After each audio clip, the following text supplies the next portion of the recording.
Hey everyone, welcome to the episode of the SMITE Update, where we talk about patch notes and weekly progressions through the SMITE meta, anything that changes here. There was a big patch this week with the introduction of Neath, so we're going to be covering pretty much the whole patch this time around. We're not going to be covering too much, but to start things out, I'm here with my co-host Octane Pro. How's it going, guys? Welcome back to the show. As Drybear had said, we have quite a patch actually to go over today. A lot of changes, but Smite's definitely moving in the right direction when it comes to balance, so I'm really happy about that. And we'll have to see, kind of how that progresses here with the patch notes today. Absolutely. So first thing, we're going to do announcements, and we're going to go ahead and lead in with our special guest here. You don't really see, you can see a corner of him here on the screen, but we do have Cooper from the SMITE Network. Go ahead and introduce yourself. Hey everybody, my name is Stephen Cooper, CEO of the SMITE Network.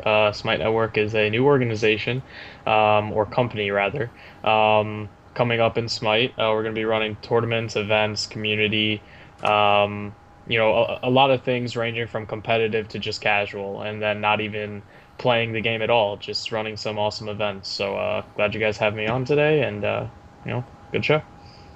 So you actually have a big tournament coming up here that kind of is a big deal actually for the SMITE community. Can you tell us a little bit about it, the format of it, the layout, how people get into the tournament, and maybe some of the prize pool details?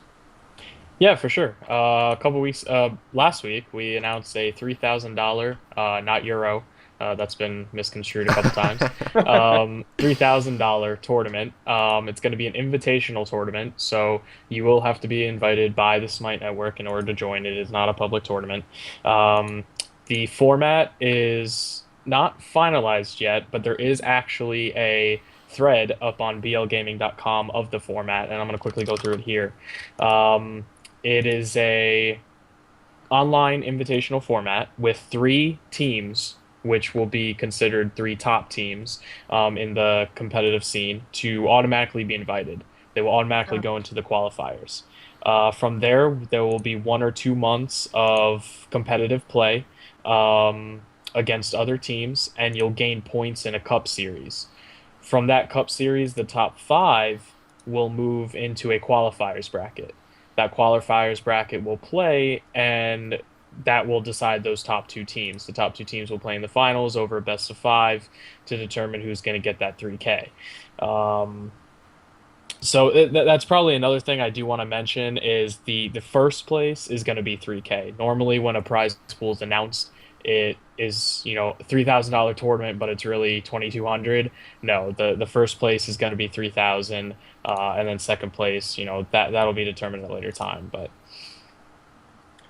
sounds like a sweet tournament. And I'm sorry, did you mention the date yet or not yet? It hasn't been determined. The date hasn't been determined. Guys, if you want to know more, getting updates on stuff like that, I would follow me on Twitter. Or not me, the SMITE Network. The date hasn't been announced yet because of PAX. You obviously don't want to hold it during March. Then you have a couple LAN events coming up that ESL is doing, I heard. Then you have the 100K tournament. A lot of things have to be planned around that. So we don't want to jump the gun and certainly get this event running right instead of just a rush decision. Yeah, definitely. I think it's pretty cool how the prize pool is an accurate prize pool compared to a disbursement of that total amount. So that's kind of cool that in reality, it's almost like true advertising. You win it, you actually get the full amount. So that's pretty cool. Any questions, Drybear, you have for Cooper regarding the tournament? No, I'm just super excited to see the scene grow. Definitely. Well, Cooper, thank you very much for coming on. Do appreciate it. Any last things, ways that people can get in contact with the SMITE Network if they have questions, or certain websites that you'd like to promote at this time? Yeah, guys, if anybody wants to go ahead and follow twitter.com/SMITE Network, that's where you're going to find most of the updates, news, feeds, anything like that. This website is www.smite-network.com. I'm going to link all those in chat. And again, just the Twitter. That's where you're going to find most of the updates and everything like that. So, thanks again for having me. It was an awesome announcement, and hopefully we can keep growing the community. Excellent. Sounds good. Go ahead and send me any information you want included in the VOD as well. So for YouTube, just send it to me on Skype, and I'll include that as well. Okay, sounds good. Thanks again, guys. No problem. Thanks for coming in. Good deal. So more and more tournaments. I think it's awesome. I remember when we were kind of grasping at straws just a few months ago. on getting a tournament. I think the when I came into the scene, the biggest tournament that I was really looking at that kind of engulfed the scene was the WOGL tournament for season one, and now I mean we have quite a handful popping up. What was it today? Curse was it today or yesterday? Curse announced their tournament. I believe it was like last night, like in the middle of the night. Yeah, I mean, so Curse has one coming now. That's going to be like is it weekly or monthly? I don't recall exactly. And then My Revenge is there, and then the BLG casuals, the high res 100K, now the Smite Network. So yeah, it's pretty cool to start to see such saturation of tournaments, and it starts to make almost being a pro player a little bit more legitimate when it comes to actually paying for a cost of living. So it's pretty neat to start to see that so far. Absolutely. Alrighty, well, do you have everything figured out or almost taken care of over there? Getting there.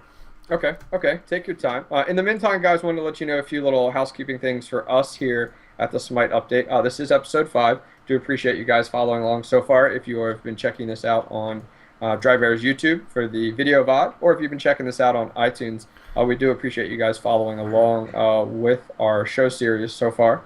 It's been going really, really well, getting some great feedback. So we always appreciate, saying as Drybear always likes to emphasize, we appreciate the good, bad, and the ugly. So, you know, any comments you guys have, recommendations about the show, things you want to see, things you guys don't like, you know, please definitely let us know in the comments, and we'd love to hear more and more. All right, well, let's go ahead and hop into it. So we did have a big patch.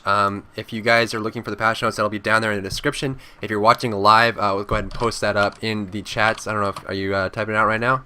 I already got it. So those are the patch notes. So if you're watching on YouTube, go ahead and click on the description. You will be able to find the patch notes there. Or if you're in chat for the live version, go ahead and check that for the chat there. So, you know, obviously we can start off with the girl you see on the screen is going to be Neith, the newest god. She is a ranged physical carry, and she does introduce a few new things we haven't really seen before. So quickly, let's go over her abilities. This passive is called Broken Weave, and what it does is anytime an enemy god on the map dies, they will place down a Broken Weave beneath them, which can interact with Neith's other abilities. Her first ability is called Spirit Arrow. This is a skill shot nuke, which will shoot forward, doing physical damage to everything it passes through, and rooting any gods that it passes through as well. If it's shot at a Broken Weave, this will do AoE physical damage, and also root everyone in the area. It's a smaller area. It's about the size of about Kali heal or so. Her second ability is called Unravel. This is an AoE Kali heal pretty much. It's just it drains life from 3 targets, returning those that HP to her, up to 100 at max rank, so 300 health returned to her, and also reduces attack speed on enemy gods that it lands on. Her third ability is called Backflip. When activated, it'll do physical damage in an area in front of her. She'll do a backflip, and this does not go over terrain, but it will go over player-made obstacles like an Amir Wall, like an Odin Spears, or anything like that. And then her ultimate is called World Weaver. You've seen it a few times on screen already. She kneels down. I mean, I can skip along in this to show you when she's alive. I'm dead again? No, that was before. Am I going to die again? There we go. Yeah, so when you kneel down, it charges up. It's kind of like a power shot from Dota 2 from Windrunner, so it charges up doing physical damage. It'll pass through terrain and locking onto a target, doing physical damage and stunning them. And if you hit a Broken Weave, it'll explode in an area, doing physical damage and stunning in an area as well. And the area is quite large. It's about the radius of a Hades ultimate, so it's very, very effective. So what do you think about Neith there? I really like Neith. I really like the fact that we're starting to see God's passives affect the Smite world around them. So, you know, first off, we have the weave that is dropped when a god dies, which is kind of cool. You know, you see that, it's up for 2 minutes. But now what we're starting to see is like, you know, Neith's passive affects everything around her. So, you know, you could be cruising along, you're following along a god, and all of a sudden, you know, you could pop Spirit Arrow on them. And, oh, there's a weave there, and all of a sudden you have this conglomerate of collaboration actually of these abilities coming together. So I really, really like her.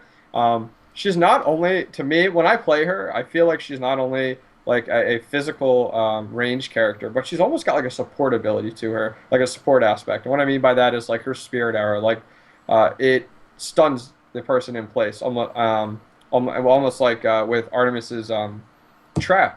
And it's really nice when you're actually in team fights or when you're trying to come along and help out a teammate. Spirit Arrow is super effective in just giving that teammate 2 extra seconds to run away if you need to use Spirit Arrow in that way. So I really like her as a utility. I mean, I like her heal. It's nothing like a Guan or like a Hell heal with the Unravel. It's very small, nothing too crazy, but it is effective. It helps you out. it's nice to kind of be popping that as often as possible. And I think by far the two coolest things about Neath is the backflip feature, especially when I did it today for the first time over Ymir's wall, and I didn't mean to. And it was super, super cool to realize that you could do that. And then finally, the fact that you're pretty much a Smite sniper with the World Weave is super cool. What about you? What are your thoughts overall? What have you experienced with Neath thus far? I think she's really strong. Not too strong. I don't think she's. I think the only thing that's too strong about her is her backflip. It's way too short of a cooldown. The mobility and the traversing potential from it is just too strong.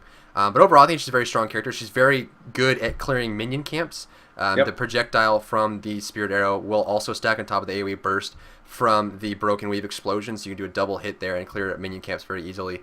So she's very good at jungling, but overall I think she's a great addition. It brings up some issues with rooting that has been in the game for a while, and that maybe needs to address that now as there's more common roots. But I like her as a character, and I think she's a lot of fun.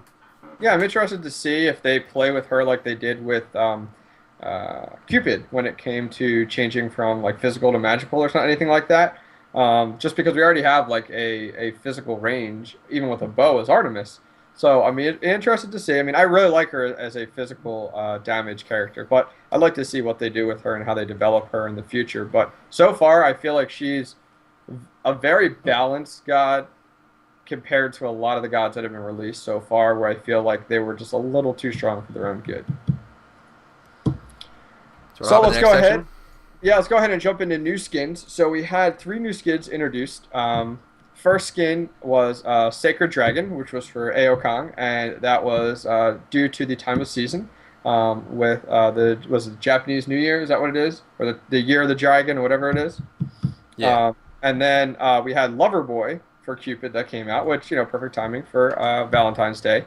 And then finally we have Mischievous from Neath. And I really, really like, I have to say, the Mischievous from Neath, that skin is probably one of the best reskins that I've seen when it comes to the coloring and something different.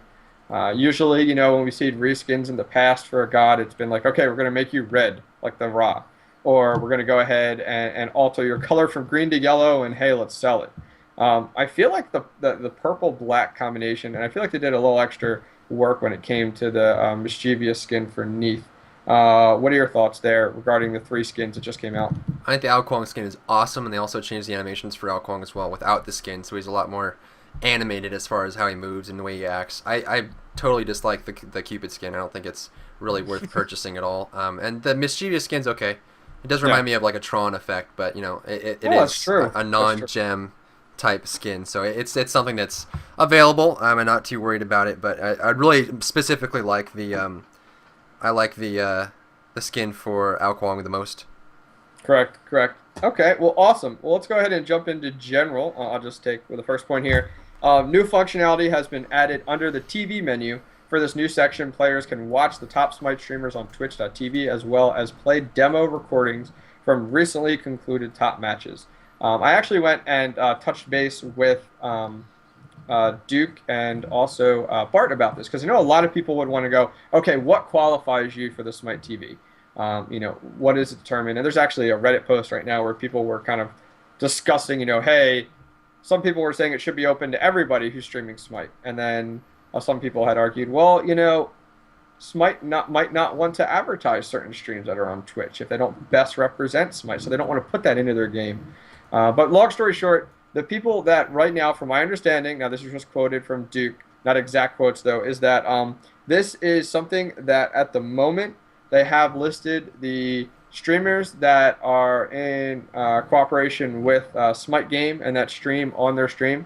So you'll see a lot of people same people that stream on their stream, you'll see their individual streams there. And then they said throughout time they're going to start to add streams of organizations that contribute to Smite, to tournament Twitch pages that can contribute to the Smite, and then eventually they'll have an application process that will allow you to apply for that. So any comments on that, things you like, dislike, or are you pretty neutral about it? 100% like it, and anyone that's curious, they only put streamers that are in affiliation with high-res themselves, which for good reason. Most of the time, if they are in affiliation with high-res themselves, they do sign an agreement where they have to act or perform in a certain manner, which means they can, rely on them to be a representative of Smite. So that's why that only those people are being shown right now, because then they don't have to worry about being liable for the streamers that are there. And it's also, in their best interest. They are a business. So, I mean, it's not really anything that's involved to that extent. It's also, it's a great idea to do embeds on inside the game like other games do as well. Yeah, no, I think it's a great idea. And I'll let you take the next one.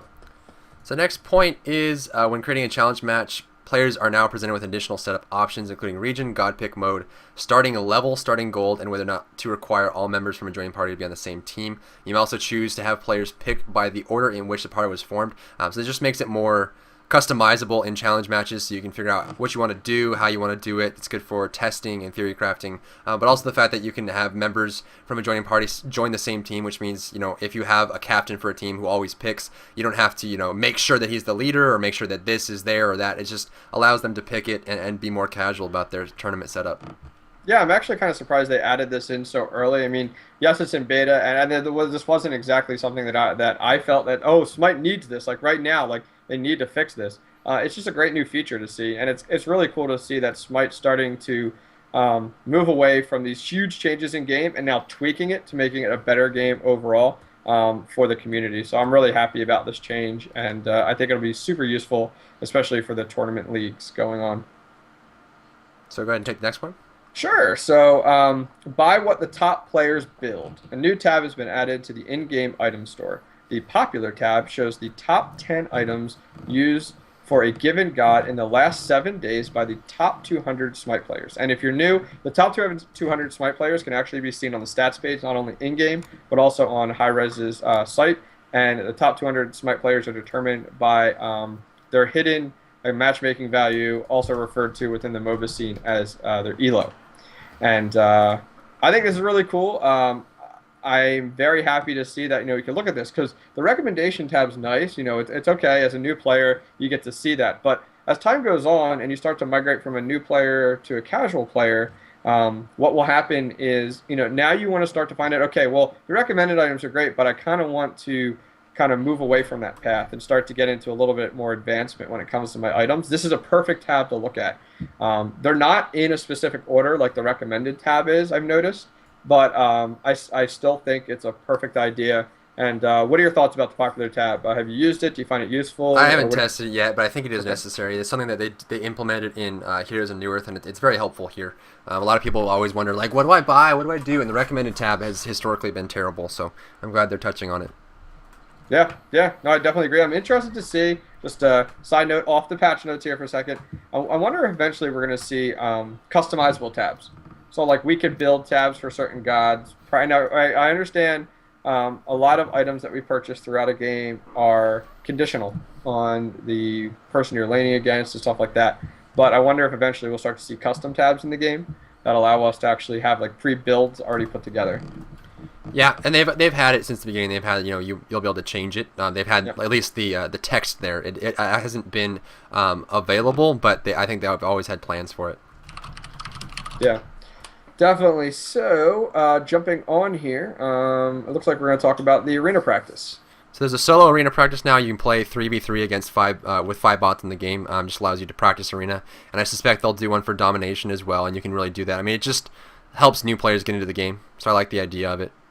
Yeah, I actually did it for the first time this morning. I decided to do a video on Neath, actually, as an introduction and overview video. And I was like, you know what? The practice arena is going to be a perfect opportunity to display some of her abilities. And I'd really like to see how it is. The AI is a little goofy, whereas they'll continue fighting with no mana, or they'll get stuck within the minions and can't move.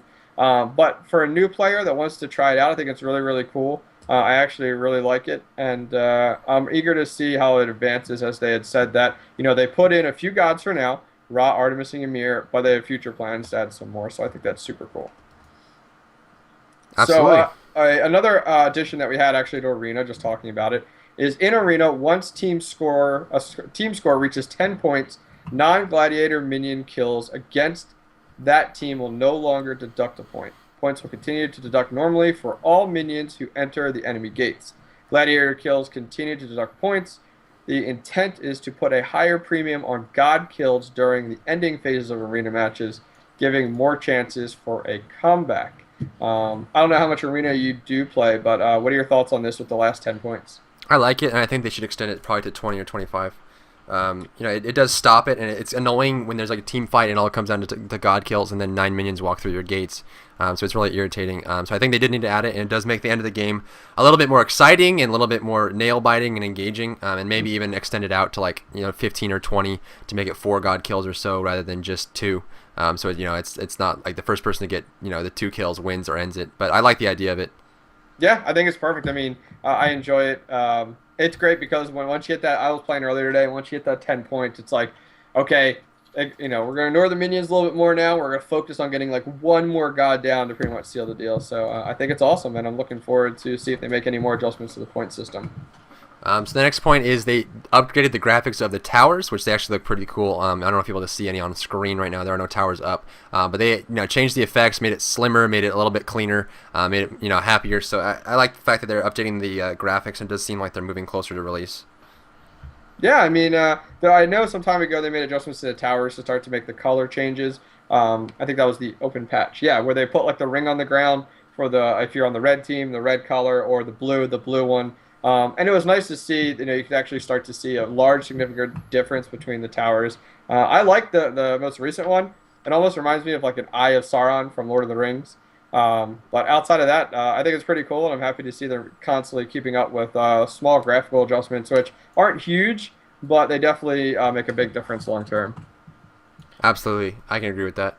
So the next point?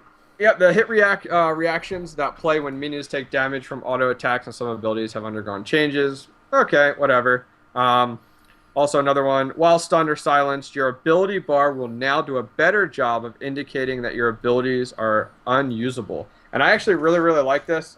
You definitely can tell you have a red X go over top of the abilities that you can and can't use instantly. There's a little glow effect going on. Did you think this was necessary, or do you think this was a little overkill? This has something to do with something they're going to be doing later on, from what I understand. So this is something that's not immediately available. It is kind of irritating for certain abilities, let's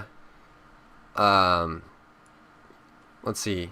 Yeah, so they get knocked back. But the thing is, for things like the Berserker Barrage from Thor, they'll be knocked out of it constantly, which is really irritating. But from what I understand, this is for a later purpose, not necessarily by itself. Yeah. Yeah, no, I completely agree. Yeah, I mean, I liked it. Sometimes you get stunned. If you're in a huge team battle and you can't tell exactly what's going on, and you're stunned, but you can't tell or you're silenced, you're smashing a button. You're what the heck? I don't understand. Well, it'll definitely show you. So that's super, super nice. Absolutely. So the next one is while stunned or silenced, your ability bar will now do a better job indicating that your abilities are not usable. That's actually, it'll do a red line through it, a cross out, letting you know you can't use your abilities. So it's very important to have that visual feedback for when your abilities are silenced. I know there's a lot of other games like Dota will actually have an audio clip play when you are silent. So it's very important to have that so people, in the middle of the battle are wondering why they can't use their abilities. So another aesthetic, functionality thing there. Yeah, I actually didn't realize that Dota 2. I've never played Dota 2, so I didn't realize that. But that actually plays a sound. That might be a little overkill, but the way they have it now, I think it's definitely necessary and works great. Oh, yeah. It's important. Yeah, definitely. When mousing over god thumbnails and portraits in the match lobby, you now see the tooltip and additional information on the gods. And there's definitely a bug here. Do you want to go over that, Drive Air, so people don't? So when you're in the lobby, you can hover over the enemy team and figure out what gods they're picking. So I think this is just a bug with them implementing this change here, but that's gonna go away. But it is nice that you can see, what gods. For when you're new and you know what all the gods do, you can hover and say, okay, this is magic, this is physical, this is magic, this is a tank. So it's helpful for that. But yeah, it's so cheap. Like today, I was playing Conquest, and our team had a Sobek, and I was like, okay, I don't know, I want to go something tanky, but I want to go a little DPS. And then I was like, oh wait, I can mouse over them, and I was like, okay, they want a Sobek and a Hades. I was like, okay, great. I'm going to go Sobek, and I'm going to go ahead and pick Vamana. And I was like, to combat in that. So it's really cheap. It's a bug. And apparently it's been fixed now, so yeah. Okay, so my understanding, they must have came out with a patch at some point. sometime today, or they're gonna fix it tonight or something like that. Because I was playing this morning and had no problem checking out to see who they were. Do troll picks and pretend to pick something. I know, right? So next one here, the tooltips in the in-match HUD while in free mouse mode have undergone improvements and provide more information presented in a clearer format. You may also review your god's passive by mousing over the portrait of the god on the HUD. So they're starting, important, yeah. yeah, they're starting to make adjustments to make it a little bit more user-friendly. Not that the game was hard to play or anything like that, but when you were playing, let's say a month ago, you didn't know kind of like where your ability stacked at, how many seconds it would stun at that certain stack or anything like, at that certain skill level.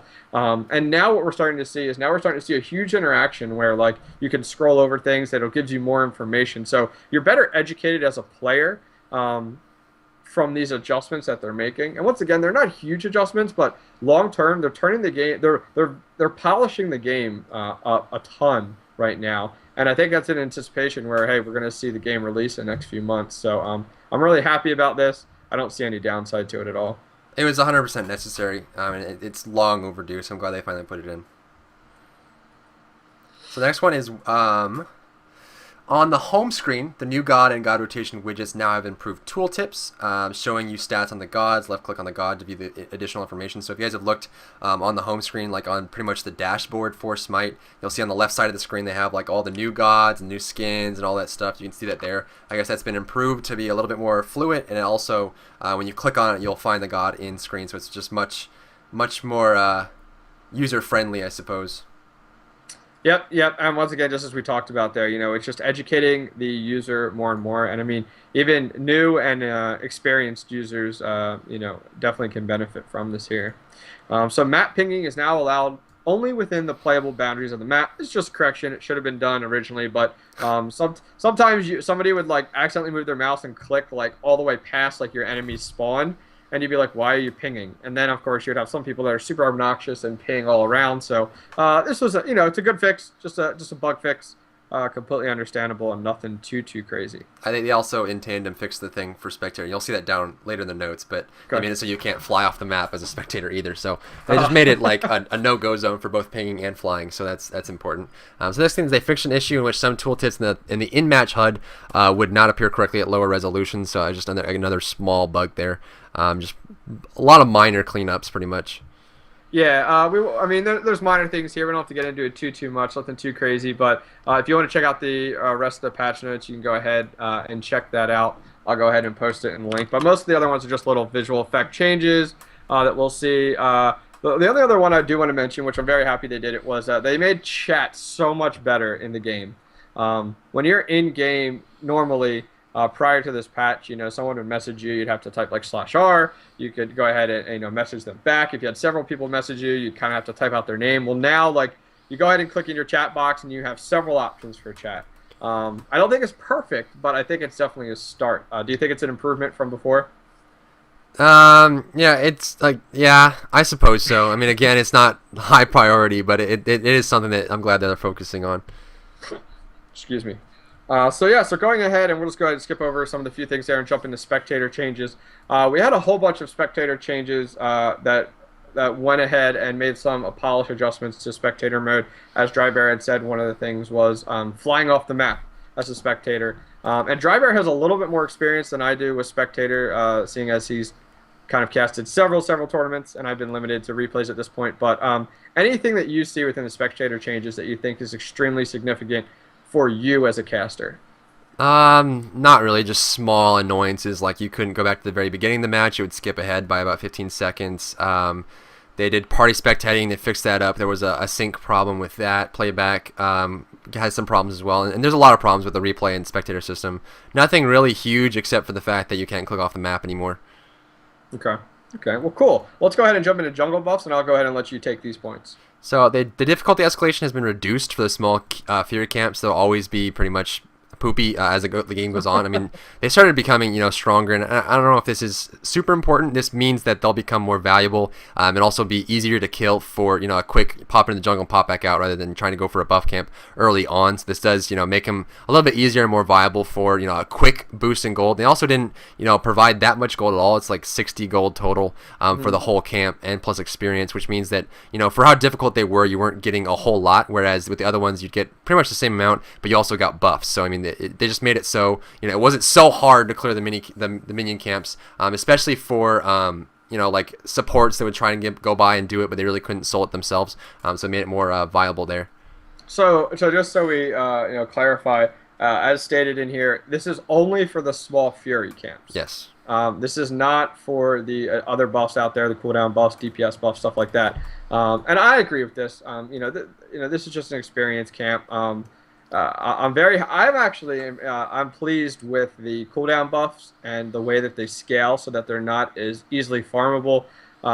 We previously in the past we've seen some Wukongs and Arachnes and a few other jungle characters, just spend 10 minutes just going around farming all these up so easily, and then all of a sudden they jump into lane of their powerhouses. So I'm very happy that they kept the cooldown or the buffs themselves the way they are. They're still going to escalate, and the small fury camps with an adjustment.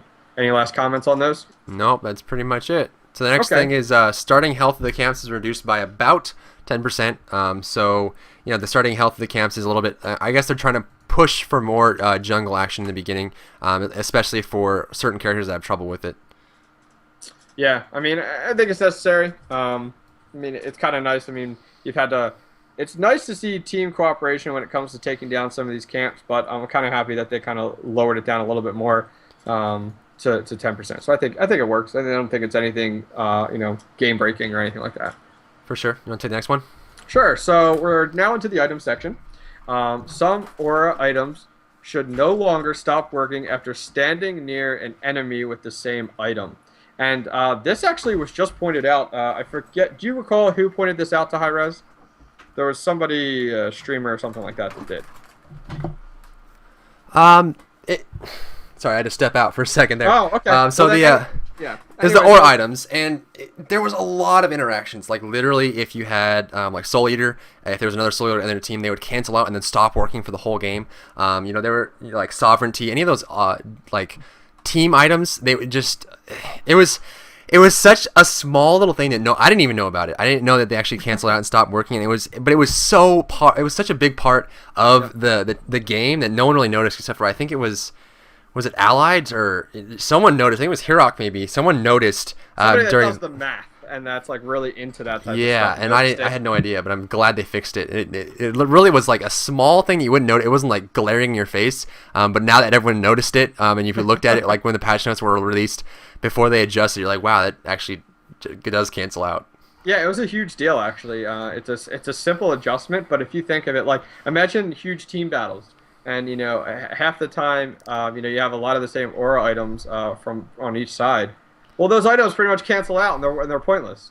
Not the stats or anything like that, but the aura items at the end, that you see when you get your third stack of that item, they were just like canceled out and like null. So it's really cool to actually see that this is fixed, and I'm really happy that actually the community is noticing these things. I actually reported to Hi-Rez, Bart, and Duke today on their website the level or the number 3 item and the number 4 item, which was your alt and the number 3, were swapped when it came to description and name for every god on their entire page. And I said something to Bart about it. I'm like, I know it's not a huge deal, but and I only noticed it with Neath at first. And then Bart comes back to me and he's like, this is a huge deal. Thank you very much for pointing it out. Like, are all the gods, like I didn't realize all the gods, it was wrong. And I was referencing the page for some of the abilities to learn a little bit more for when I did the YouTube video I did this morning. So once again, it's awesome that the community is able to give input to Hi-Rez. They recognize it very quickly, and they make the change right away. So pretty cool. Absolutely. So you want to step into the next big thing?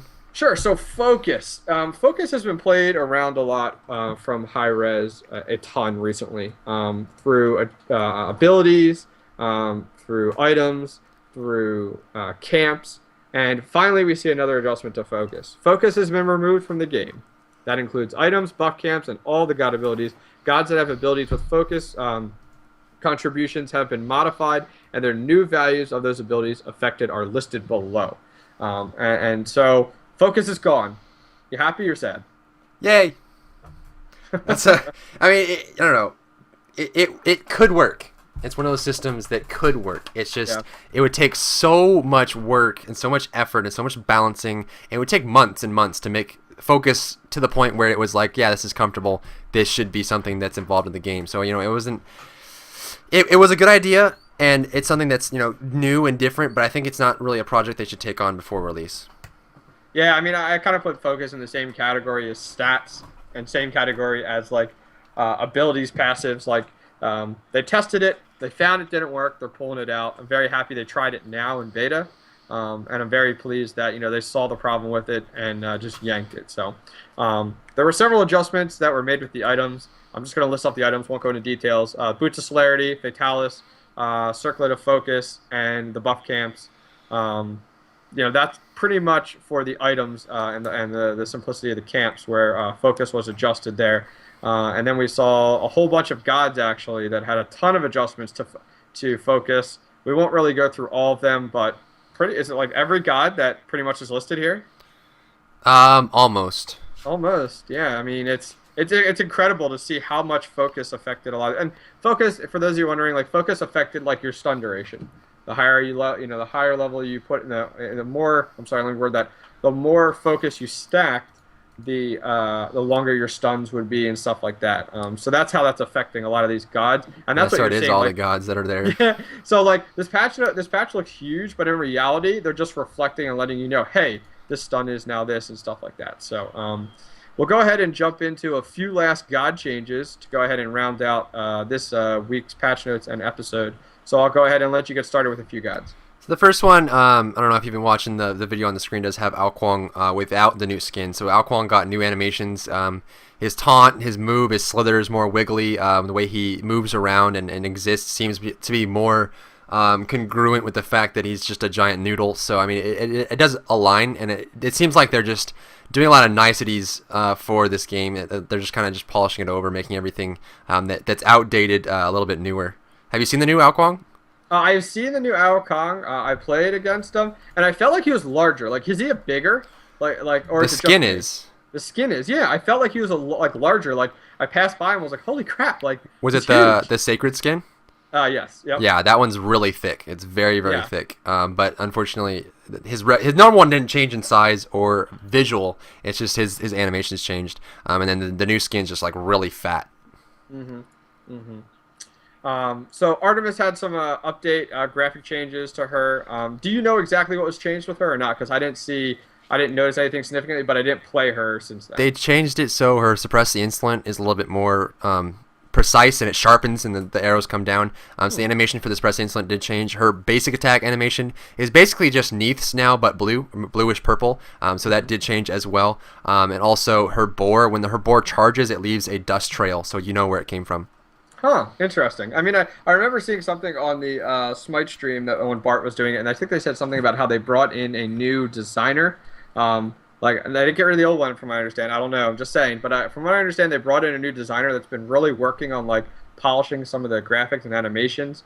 And so I'm actually happy to see, like, hey, they took think of it. They went and made adjustments to Zeus, and now they're making adjustments to Artemis. So I'm really happy that they're going back, looking at some of these original gods they put in, and just making polished adjustments to them. I think it's necessary in order to have a well-rounded game and to show attention to each of the gods. It's necessary.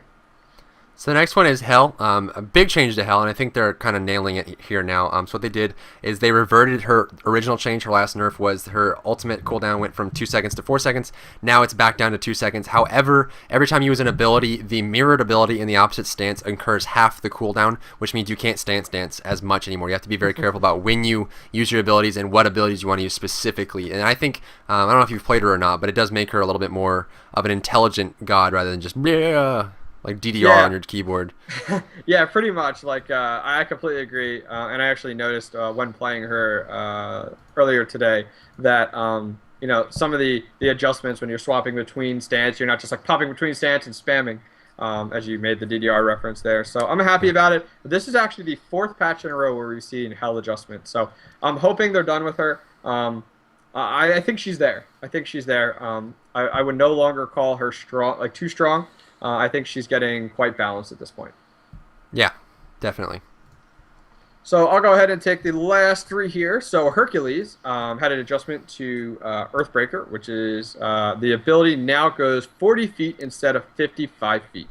I didn't realize, I'd love to see, like, I don't know, in spectator mode maybe or something like that, that we can see like a feet meter or something, so we actually know the distance and can see the distance. But I'm happy that his Earthbreaker had an adjustment. I mean, I don't think his Earthbreaker is worthy of an alt. That's just my personal opinion. But if this is going to help him, his alt be a little bit more effective, I'm all for it, especially when you have people like running away and trying to escape. Earthbreaker is his 2, not his ultimate. Oh, it's 2. I'm sorry. Yeah. I completely messed that up. Well, let's revamp that then. The ability now goes 40 feet instead of 55 feet. Holy cow. Yeah. That's pretty huge. What are your thoughts on that? I think it's a little bit too much, and I say that carefully because Hercules was kind of in a tough spot where his laning phase was strong, but the rest of the time he was fine. He just fell in, and he was a really strong god. He was always picked or banned, and we saw him in pretty much all the competitive matches. So he need adjustment, and this I'll be curious to see how this affects this weekend's tournaments as far as Smite goes for Hercules. But reducing that down about 20% means that his laning phase is a little weaker, and his initiation power is a little weaker. Now it's almost like it's hard for him to initiate because he has to expose himself a lot. So we'll see, if he still gets picked or whatever. And I'd have to wait for all the competitive players to utilize him and really get down how they like using him. But this is a big one for Hercules. Yeah, I know we had discussed in previous patches, and I think you had pointed out in the patch, just as you said there, he had a strong lane phase, but outside of that, he's pretty good. He's pretty right there when it comes to team fights. And I think you hit the nail right on the head there when it comes to, hey, he's going to have to be a little bit more exposed when he does that kind of toss-back ability. So, yeah. Jumping on to Sobek, Sickening Strike, the ability now only heals off of up to 3 enemies. I thought Sobek was pretty good where he was at, especially when they removed the physical damage off of his passive. Did you think this was necessary? Did you see a strong need for this? It was very, very strong. I don't know if 3 is too little or whatever. We'll have to see how it gets utilized. But now this is becoming where Sobek isn't as valuable anymore. The heals and it's just he's just one of those gods that's meant for. He doesn't peel as well as other characters, but he does cause a lot of chaos during team fights with his tail whip and charge prey, and he's good for initiation. But as far as straight support, he's probably going to start falling off now. One of the biggest ways for him to be an effective support was to take a lot of damage and heal it back up with Sickening Strike. So now that that's limited, even the Sickening Strike is not very, very, it's not bam, I got healed. It's more of a sustain like Unravel for Neath is. It's not really a big heal. It's more of used consistently to keep yourself alive, which means he'll have to be a little bit more careful on his mana use. Yeah, definitely. No, I think that's a very good point for Sobek there. And finally, Vulcan Forge passive. Vulcan structures were scaling off of 20% health and protections since the last patch. The description has been updated accordingly. So just a small adjustment there. Nothing too outstanding in that way there. But that pretty much concludes our updates for the patch. I thought I would go ahead and take a few questions from comments that were made on our last SMITE update. Is that okay with you, Drybear? Yeah, let's do it. All right, great. So I'm just going to go ahead and open up the last SMITE update and check out the comments. We encourage you guys to make comments here. If you guys have questions, make them here. I'll go ahead and put this link directly in chat so you guys can see it. This is the last SMITE update. Here's one right here from, it looks like Semi Choco. His first question is, do you think it's important for Smite to consider adding some more micro aspects to the Smite? For example, in Dota 2, you can micro your own wolves. I'll let you take this one first, Drybear. How? It's a third person. You have to switch between characters, and then your god would be standing still. And I mean, maybe you could do it similar to how Victor in League of Legends controls his ultimate, where you hold a modifier key and then click somewhere, and that would tell him where to go. But even then, I mean, it's better for them to just have their own AI. I mean, it's way harder. I mean, there isn't really a micro aspect in a third person. You're not gonna be playing Counter-Strike and throw a grenade and then switch to your grenade and micro how it bounces and then switch back to you. I mean, it's just I don't think it's congruent with how it works. Yeah, I mean, the only thing I can think of is like with Bastet, like when you pop your cats, you all of a sudden go into like cat mode and you see through their eyes and you can chase people down. I don't know. I think it's a little too much. I think for a MOBA style game like this, which is its own unique layout, I don't think they'll ever tap into that, in all honesty. But it's a good question. Second question here, do you know if Hi-Rez is planning any new maps, and if so, will there be any different dynamics or dimensions? Pretty much, Drybear and I know as much as you guys do. My understanding, I mean, they got 3 maps right now in beta, with your Arena, with your Conquest, and then finally with our last one there. So I don't, unless you know something I don't know, Drybear, I don't think that they're planning anything just yet. Well, it seems like they have a big investment on maps. I mean, the fact Yeah. they introduced Arena, they introduced Domination, they updated the Joust, they're doing themes. If you guys do look at the match lobby at the end, you'll see Vesuvius Mini in the top left corner. So it does seem like they want to have themes for the current map, but I don't know if they're going to be planning, like a 3v3 map or anything like that. But it does seem like they're highly invested in their map schemes. Yeah. Yeah. And then finally, last question here. Do you know if Hi-Rez is going to expand out on just skins for the gods? For example, in Dota 2, you can win add-ons to the characters which make them look different. We kind of mentioned this in our previous show that, just kind of talking about, I mean, this is a free-to-play game. And the way they make money is skins with god packs, stuff like that. There's a ton of potential that Hi-Rez can introduce into the game. Like, they could even go into a Team Fortress aspect where, like, depending on your performance, you win items, you buy items that can make the cosmetics of your character completely different. I think that, they're open to anything at this point. Are they going to add it anytime soon? I don't think so. But I think it's at least out there as an option, and I'm pretty sure they've explored it.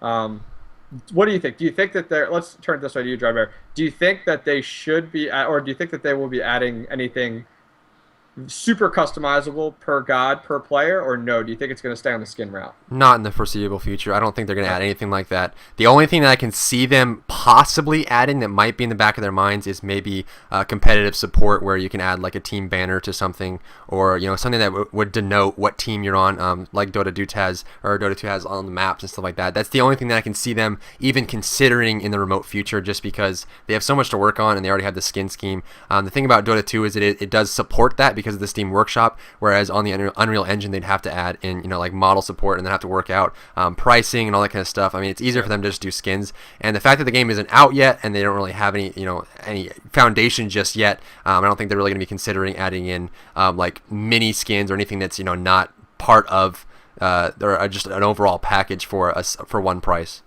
Agreed. And finally, last question we'll take from Zach Norman. In my opinion, Neath 1 is very, very good. It's exactly like Amherst 2, but with Neath, you don't need a wall, and with her passive, just makes it awesome. What do you think? Kind of a hard question to get through there. I will agree with you that I think her 1 is very, very good. I think it's necessary for her playstyle, and I think it works very well with some of her other abilities. Let's just go off of her number 1. What do you think of her Spirit Arrow? You think it's not a real good item? You think it matches her playstyle? Yeah, I think it's fine. The main issue is that there's a confliction with how the root interacts as a CC, so that's the biggest problem. So once they fix that, I don't think there's anything wrong with her 1. Yeah, Zach is in chat right now. I don't know. I don't see any problem with it. I think the main thing that I have a problem with for Neath is the fact that her backflip has such a short cooldown.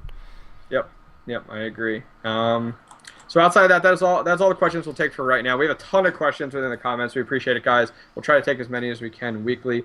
We'll go ahead and take 3 questions from chat, and then we'll go ahead and round out the show. In the meantime, while chat does go ahead and catch up, I want to point you guys over to our iTunes location. It is an audio only portion of the show. So if you guys catching this late or you can't catch the whole thing and you want to download it under the Apple Store and take it to work, listen to it at the gym, whatever. There's the link right there. Go ahead and subscribe and download that. We should have this episode up within the next day or two. And it's doing really well. It's great to have a second outlet for you guys to kind of jump in.